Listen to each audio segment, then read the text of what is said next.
TNN-TV کی بین الاقوامی خبروں کے ساتھ میں ہوں وقار حسین۔ کینیڈین صوبہ انٹیریو میں کرونا وائرس میں اضافے کا سلسلہ جاری ہے۔ صوبے میں کرونا کیسز کی شرح 3 ماہ کی بلند ترین سطح پر پہنچ گئی ہے۔ صوبے میں ICU میں بھی مریضوں کی تعداد میں اضافہ دیکھنے میں آ رہا ہے۔ اس حوالے سے مزید جانتے ہیں۔ کینیڈین صوبہ انٹیریو میں کرونا وائرس میں اضافے کا سلسلہ جاری ہے۔ صوبے میں کرونا کیسز کی شرح 3 ماہ کی بلند ترین سطح پر پہنچ گئی ہے۔ صوبے میں ICU میں بھی مریضوں کی تعداد میں اضافہ دیکھنے میں آ رہا ہے۔ انٹیریو میں 700 کے قریب نئے کووڈ-19 کیسز رپورٹ ہوئے جو اتوار کے روز 740 سے کم تھے، لیکن گزشتہ پیر کو 639 سے بڑھ گئے۔ نئے کیسز کی 7 روز کی اوسط 696 ہے، جو کہ ایک ہفتے پہلے 581 تھی۔ صوبے بھر میں ٹیسٹ کے مثبت ہونے کی شرح ایک ایسی بلند سطح پر پہنچ گئی ہے جو تقریباً 3 ماہ میں نہیں دیکھی گئی۔ صوبائی صحت کے عہدیداروں نے آج 694 نئے کووڈ-19 انفیکشن لاگ ان کیے۔ تصدیق شدہ نئے کیسز میں سے 121 ٹورنٹو میں، 104 پیل ریجن میں، 98 یارک ریجن میں، 74 ہیملٹن میں اور 74 ونڈسر میں ہیں۔ گزشتہ 24 گھنٹوں کے دوران کسی کورونا مریض کی موت کی تصدیق نہیں ہوئی۔ صوبائی لیبس نے گزشتہ 24 گھنٹوں کے دوران 18,561 ٹیسٹ کیے، جس کے نتیجے میں مثبت شرح 3.6 رہی۔ یہ تعداد جون کے شروع سے اب تک کی سب سے زیادہ تعداد ہے۔ 11 جون کے بعد پہلی بار انٹیریو کا فال کیس لوڈ آج 6,000 سے تجاوز کر گیا۔ صوبے کی وزیر صحت کرسٹین ایلٹ نے کہا ہے کہ آج رپورٹ ہونے والے 167 انفیکشن ایسے لوگوں میں ہیں جو مکمل طور پر ویکسینیٹڈ ہیں، جبکہ 527 ایسے افراد میں ہیں جو مکمل طور پر ویکسینیٹڈ نہیں ہیں یا جن کی ویکسینیشن کے بارے میں علم نہیں۔ کینیڈا میں وبائی صورتحال کے دوران تعلیمی سلسلے سے متعلق طلباء کی جانب سے خدشات کا اظہار کیا گیا ہے۔ مزید جانتے ہیں اس رپورٹ میں۔ کینیڈا میں وبائی صورتحال کے دوران تعلیمی سلسلے سے متعلق طلباء کی جانب سے خدشات کا اظہار کیا گیا ہے۔ طلباء اسکول میں سارا دن ماسک پہننے کی تکلیف، ویکسینیشن کے لیے مطلوبہ عمر سے کم ہونا اور غیر یقینی صورتحال کے سبب تذبذب کا شکار ہیں۔ کچھ طلباء کی جانب سے کہا گیا ہے کہ انہیں آن لائن کلاسز میں دشواری ہوتی ہے، جبکہ کچھ طلباء نے اس سلسلے کو جاری رکھنے کا مطالبہ کیا ہے۔ بہت سے طلباء کا کہنا ہے کہ وبائی امراض کے بہت سے پروٹوکول جو پہلے مشکل محسوس ہوتے تھے اب معمول بن چکے ہیں۔ دوسری جانب انٹیریو کے محکمہ تعلیم کے ترجمان کا کہنا ہے کہ انٹیریو کے اسکولوں میں بچوں کی بہتی ناک اور سر درد اب کرونا کی علامات میں شمار نہیں ہوگا۔ اس سے قبل جن بچوں کی ناک بہتی نظر آتی تھی یا جن کے سر میں معمولی سا بھی درد ہوتا تھا ان کو گھر بھیج دیا جاتا تھا، تاہم اب ان علامات کو کورونا کی علامات سے علیحدہ کر دیا گیا ہے اور اب ان کا علاج عام بیماریوں کی طرح ہی ہوگا۔ ان علامات کے خاتمے کے بعد اب کورونا علامات کی تعداد 5 رہ گئی ہے۔ کینیڈا کے وزیر اعظم جسٹن ٹروڈو پیر کے روز اپنی انتخابی ریلیوں میں واپس آئے جب ان کے ہفتے کے آخر میں انتخابی ریلیوں میں مشتعل مظاہرین نے شرکت کی، جس کی وجہ سے انہیں ریلی بھی منسوخ کرنی پڑی۔ مزید احوال اس رپورٹ میں۔ کینیڈا کے وزیر اعظم جسٹن ٹروڈو پیر کے روز اپنی انتخابی ریلیوں میں واپس آئے جب ان کے ہفتے کے آخر میں انتخابی ریلیوں میں مشتعل مظاہرین نے شرکت کی، جس کی وجہ سے انہیں ریلی بھی منسوخ کرنی پڑی۔ ٹروڈو نے کیوبیک کے ایک علاقے میں میڈیا سے گفتگو کی، تاہم اس دوران ویکینڈ پر پیش آنے والے ناخوشگوار واقعے پر کوئی تبصرہ نہیں کیا۔ وفاقی مہمات کے دوران کینیڈا میں شاذ و نادر ہی دیکھے جانے والے مناظر میں انٹیریو کے قصبوں بولٹن اور کیمبرج میں مظاہرین نے جان سے مارنے کی دھمکیاں دیں اور ٹروڈو کے خلاف نعرے بازی بھی کی۔ بہت سے لوگوں نے کرونا وائرس کے خلاف لوگوں کو ویکسین لگانے کے حکومتی دباؤ کا حوالہ دیا۔ 2015 سے اقتدار میں رہنے والے ٹروڈو نے کہا کہ میں اس پیغام سے پیچھے نہیں ہٹوں گا جو کینیڈین جانتے ہیں کہ آگے کا صحیح راستہ ہے۔ کنزرویٹو نے انتخابی مہم کے دوران تصاویر اور رویے کو قابل نفرت قرار دیا اور مطالبہ کیا کہ وہ رک جائیں۔ کنزرویٹو لیڈر ایرن اوٹول کی حکمت عملی کے سربراہ ڈین رابرٹسن نے تجویز دی ہے کہ لبرلز، جن کے پاس اقلیتی حکومت ہے جو قانون سازی کے لیے اپوزیشن جماعتوں پر انحصار کرتی ہے، احتجاج سے فائدہ اٹھانا چاہتی ہے۔ انٹیریو صوبے میں کرونا کیسز کی تعداد سب سے زیادہ ہے۔ صوبے بھر میں کرونا وائرس سے متاثر ہونے والوں کی تعداد 5,65,025 تک جا پہنچی ہے۔ اس حوالے سے مزید جانتے ہیں۔ کینیڈا بھر میں کرونا وائرس کے پھیلاؤ میں اضافہ جاری ہے۔ آخری اطلاعات کے مطابق کینیڈا بھر میں کرونا کے مریضوں کی مجموعی تعداد 14,96,256 تک جا پہنچی ہے، جبکہ ہلاکتیں 26,918 ہو گئیں۔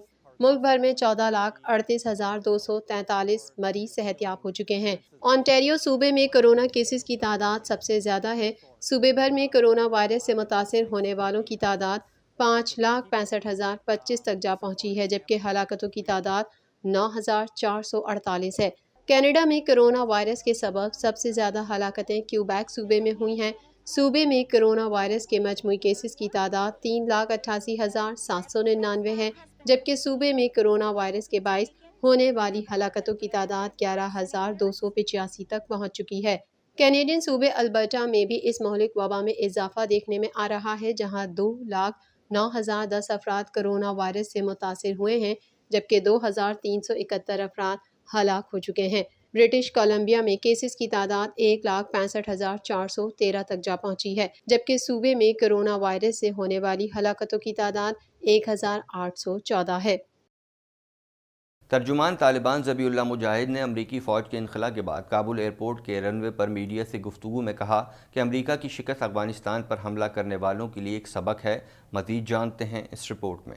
ترجمان طالبان ذبیح اللہ مجاہد نے امریکی فوج کے انخلا کے بعد کابل ایئرپورٹ کے رن وے پر میڈیا سے گفتگو میں کہا کہ امریکہ کی شکست افغانستان پر حملہ کرنے والوں کے لیے ایک سبق ہے۔ عالمی خبر رساں ادارے کے مطابق افغانستان سے امریکی فوجیوں کا انخلا مکمل ہو گیا۔ کابل ایئرپورٹ کا انتظام سنبھالنے کے بعد طالبان نے ہوائی فائرنگ کر کے جشن منایا اور ترجمان ذبیح اللہ مجاہد نے کابل ایئرپورٹ کا بھی دورہ کیا۔ ترجمان طالبان نے ایئرپورٹ سیکیورٹی پر مامور طالبان کے دستے سے مختصر خطاب میں کہا کہ پہلے تو مبارکباد دیتا ہوں اور یقین دلانا چاہتا ہوں کہ یہ آزادی ہمیں آپ جیسے مجاہدوں، ہمارے فدائی نوجوانوں اور مخلص لیڈرشپ کی وجہ سے ملی ہے۔ ذبیح اللہ مجاہد نے کہا کہ ہم افغانستان پر مسلط نہیں ہوئے بلکہ عوام کے خادم ہیں اور اس عوام نے گزشتہ 20 برسوں میں سخت مشکل دور دیکھا ہے۔ آپ سے گزارش ہے کہ عوام کو تنگ نہ کریں۔ بعد ازاں ترجمان طالبان نے کابل ایئرپورٹ کے رن وے پر کھڑے ہو کر میڈیا سے گفتگو میں کہا کہ آج کا دن تاریخی دن ہے۔ افغانستان سے 20 برس بعد امریکہ کے نکلنے پر پوری قوم کو مبارکباد پیش کرتے ہیں اور قوم سے عہد کرتے ہیں کہ اسلامی روایات، آزادی اور خود مختاری کی حفاظت کریں گے۔ ترجمان طالبان ذبیح اللہ مجاہد کا مزید کہنا تھا کہ امریکہ کی شکست افغانستان پر حملہ کرنے والوں اور ہماری آنے والی نسلوں کے لیے ایک اہم سبق ہے۔ ترجمان طالبان نے مزید کہا کہ اب اس میں کوئی شک نہیں رہا کہ افغانستان کی امارات اسلامی ایک آزاد اور خود مختار قوم ہے اور یہی ہماری سب سے بڑی فتح ہے۔ اس موقع پر ترجمان طالبان ذبیح اللہ مجاہد کا یہ بھی کہنا تھا کہ ہم امریکہ سمیت دیگر دنیا کے ساتھ اچھے تعلقات کے خواہش مند ہیں اور اچھے سفارتی تعلقات قائم کرنے والے ممالک کو خوش آمدید کہیں گے۔ واضح رہے کہ امریکہ نے پیر اور منگل کی درمیانی شب کابل ایئرپورٹ خالی کر دیا، جبکہ پینٹاگون نے بھی افغانستان چھوڑنے والے آخری سپاہی کی تصویر جاری کر کے انخلا مکمل ہونے کی تصدیق کر دی۔ افغانستان سے انخلا مکمل ہونے پر کابل چھوڑنے والے آخری امریکی فوجی کی تاریخ ساز تصویر وائرل ہو گئی۔ امریکی افواج نے افغانستان چھوڑنے سے قبل وہاں موجود امریکی طیاروں، مسلح گاڑیوں اور دیگر فوجی آلات کو ناکارہ بنا دیا۔ امریکی کمانڈر جنرل کینتھ میکنزی کے مطابق کابل چھوڑنے سے پہلے امریکی افواج نے تقریباً 73 کے قریب طیارے اور 70 مسلح گاڑیوں کو ناکارہ بنا دیا ہے، جس کے بعد اب ان طیاروں کو نہ کبھی اڑایا جا سکے گا اور نہ ہی ان گاڑیوں کو کبھی استعمال کیا جا سکے گا۔ امریکی کمانڈر کا کہنا تھا کہ کابل ایئرپورٹ پر موجود راکٹ حملوں سے بچنے کے لیے موجود دفاعی نظام کو بھی مکمل ناکارہ کر دیا گیا ہے۔ اس نظام کو ختم کرنے میں وقت درکار تھا، لہٰذا اس کو ناکارہ کر دیا گیا ہے تاکہ کوئی استعمال نہ کر سکے۔ دوسری جانب افغان صوبے پنج شیر میں جھڑپیں جاری ہیں۔ طالبان نے وادی کی چوکیوں پر حملے کیے ہیں۔ پنج شیر کے لیڈر احمد مسعود نے کہا ہے کہ امن کا مطلب سرنڈر کرنا نہیں ہے۔ افغان میڈیا کا کہنا ہے کہ طالبان کی طرف سے پنج شیر کی چوکیوں پر کیے گئے حملوں کو مزاحمتی فورسز نے روک لیا۔ طالبان نے مواصلاتی نظام معطل کرنے کی کوشش کی۔ برطانوی میڈیا کے مطابق فریقین کے درمیان مذاکرات بھی جاری ہیں، مگر پیش رفت کم ہے۔ پنج شیر کے لیڈر احمد مسعود نے کہا کہ امن کا مطلب سرنڈر کرنا نہیں ہے۔ امریکی صدر بائیڈن نے اپنے بیان میں کہا ہے کہ اب ہماری افغانستان سے 20 سالہ موجودگی ختم ہو گئی ہے۔ وہ افغانستان میں خدمات انجام دینے والے کمانڈرز اور فوجیوں کا شکریہ ادا کرتے ہیں۔ مزید جانتے ہیں اس رپورٹ میں۔ امریکی صدر بائیڈن نے کہا ہے کہ 17 روز میں تاریخ کا سب سے بڑا شہری انخلا کرایا۔ 31 اگست کی تاریخ میں توسیع نہ کرنے کا فیصلہ متفقہ تھا۔ زندگیاں بچانے کے لیے ڈیڈ لائن میں توسیع نہ دینا بہتر تھا۔ امریکی صدر بائیڈن نے اپنے بیان میں کہا کہ اب ہماری افغانستان سے 20 سالہ موجودگی ختم ہو گئی ہے۔ وہ افغانستان میں خدمات انجام دینے والے کمانڈرز اور فوجیوں کا شکریہ ادا کرتے ہیں۔ انہوں نے یہ بھی کہا کہ انخلا کی 31 اگست کی تاریخ میں توسیع نہ کرنے کا فیصلہ متفقہ تھا۔ زندگیاں بچانے کے لیے ڈیڈ لائن میں توسیع نہ دینا بہتر تھا۔ صدر بائیڈن آج رات خطاب کریں گے اور انخلا کی تاریخ نہ بڑھانے پر امریکی عوام کو اعتماد ملیں گے۔ امریکی وزیر خارجہ اینٹونی بلنکن نے کہا ہے کہ افغانستان سے امریکی سفارتی مشن معطل کر کے قطر منتقل کر دیا ہے۔ تسلیم کیے جانے اور تعاون حاصل کرنے کے لیے طالبان کو اقدامات کرنا ہوں گے۔ اینٹونی بلنکن نے اپنے بیان میں کہا کہ نئی افغان حکومت سے تعاون امریکی مفاد کی روشنی میں کیا جائے گا۔ انسانی بنیادوں پر امداد جاری رہے گی۔ انہوں نے کہا کہ امداد طالبان کے بجائے عالمی اداروں سے افغان عوام تک پہنچائیں گے۔ ہم قطر اور ترکی کی کوششوں کو سراہتے ہیں۔ خطے اور دیگر ممالک کے ساتھ بات چیت جاری رہے گی۔ امریکی وزیر خارجہ نے کہا کہ افغانستان کو اکیلا نہیں چھوڑا جائے گا۔ 1,23,000 سے زائد افراد کو افغانستان سے بحفاظت منتقل کیا۔ افغانستان میں 100 سے 200 کے قریب امریکی رہ گئے ہیں۔ صحیح تعداد کا تعین کر رہے ہیں۔ اینٹونی بلنکن کا مزید کہنا تھا کہ معلوم کر رہے ہیں کہ امریکی افغانستان سے نکلنا چاہتے ہیں یا نہیں۔ ان کا کہنا تھا کہ طالبان نے یقین دہانی کرائی ہے کہ سفری دستاویزات رکھنے والوں کو ملک سے جانے کی اجازت ہوگی۔ بھارت میں کرونا وائرس سے 4,38,592 ہلاکتیں ہو چکی ہیں، جبکہ اس سے متاثرہ 3,27,68,880 مریض سامنے آ چکے ہیں۔ مزید جانتے ہیں اس رپورٹ میں۔ دنیا کا کوئی خطہ کرونا وائرس کی موذی وبا سے محفوظ نہیں۔ اس کے مریضوں اور اس کے باعث اموات میں مسلسل اضافہ جاری ہے۔ دنیا بھر میں کرونا وائرس سے متاثرہ افراد کی تعداد 21,79,25,862 تک جا پہنچی ہے، جبکہ اس موذی وائرس سے اموات 45,24,091 ہو گئیں۔ کرونا وائرس کے دنیا بھر میں 1,85,95,818 مریض اسپتالوں، قرنطینہ مراکز میں زیر علاج اور گھروں میں آئسولیشن میں ہیں، جن میں سے 1,13,697 مریضوں کی حالت تشویشناک ہے، جبکہ 19,48,05,953 کرونا مریض صحت یاب ہو چکے ہیں۔ کرونا وائرس کے کیسز اور اس سے اموات کے اعتبار سے 10 سر فہرست ممالک میں 33 کروڑ سے زائد آبادی کا حامل امریکہ تاحال پہلے نمبر پر ہے، جہاں اس وائرس سے اب تک 6,56,393 افراد موت کے منہ میں پہنچ چکے ہیں، جبکہ اس سے بیمار ہونے والوں کی مجموعی تعداد 3,99,46,708 ہو چکی ہے۔